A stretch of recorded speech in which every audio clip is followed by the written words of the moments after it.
Hi, my name is Margot Addis. And I'm Maclaine Hall. The research question we're answering today is how big of a problem is false confessions, and why do innocent people confess to major crimes they didn't commit?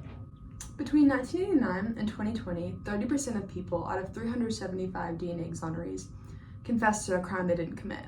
Juveniles, people with cognitive or intellectual disabilities, and personality disorders are among the most likely to falsely confess. According to Bernard Law, false confessions are one of the leading causes of wrongful convictions, more specifically, induced false confessions. There are three different kinds of false confessions: voluntary, persuasive, and compliant. Two of these are induced by police interrogation methods. The first is compliant, where the suspect confesses due to a desire to end the interrogations. An example of this was in 1989. 5 boys were accused of raping a girl, and each were interrogated for up to 30 hours.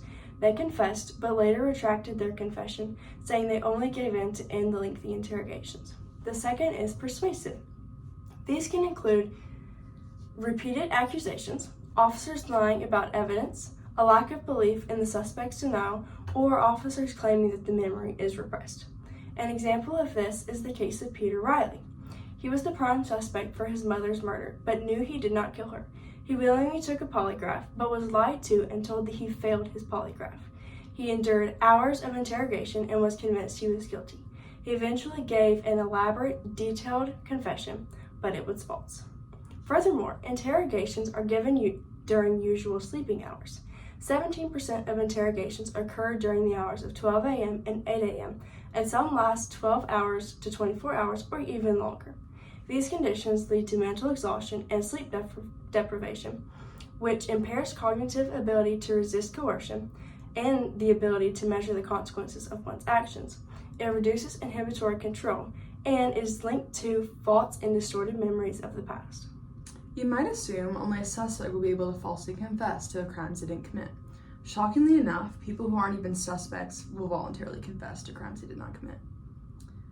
These false confessions are called voluntary confessions. Voluntary confessions happen in the absence of police interrogation and are usually influenced by underlying mental health conditions, a desire for attention, and the real culprit's protection. Voluntary false confessions are most commonly seen in high-profile cases. Some examples of these high-profile cases include the murder of JonBenet Ramsey, the murder of Elizabeth Short, and the kidnapping of Charles Lindbergh's son.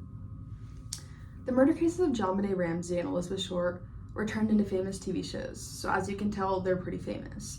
And attention-seeking people saw this as an opportunity to obtain just that. In Short's case, 50 people voluntarily falsely confessed. And in Ramsey's case, John Mark Carr voluntarily falsely confessed years after the murder.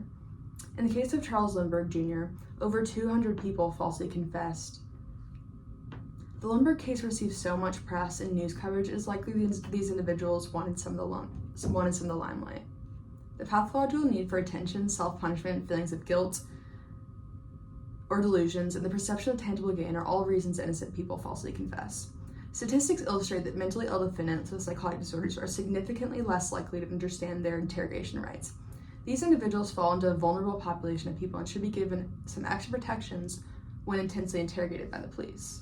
DNA exonerations motivate us to investigate the causes of these wrongful convictions. A disturbing number of these cases involved false confessions, and many were caused by intense police interrogation. This is a big issue for the United States because the people who are expected to uphold justice the most aren't enforcing it. The law enforcement is not adequately trained on how to approach their suspects, especially those with cognitive disabilities or mental illnesses. We think that law enforcement should be further trained on how to interact with and interrogate suspects with mental illnesses and adjust their methods of interrogation to create an environment that upholds their oath of innocent until proven guilty.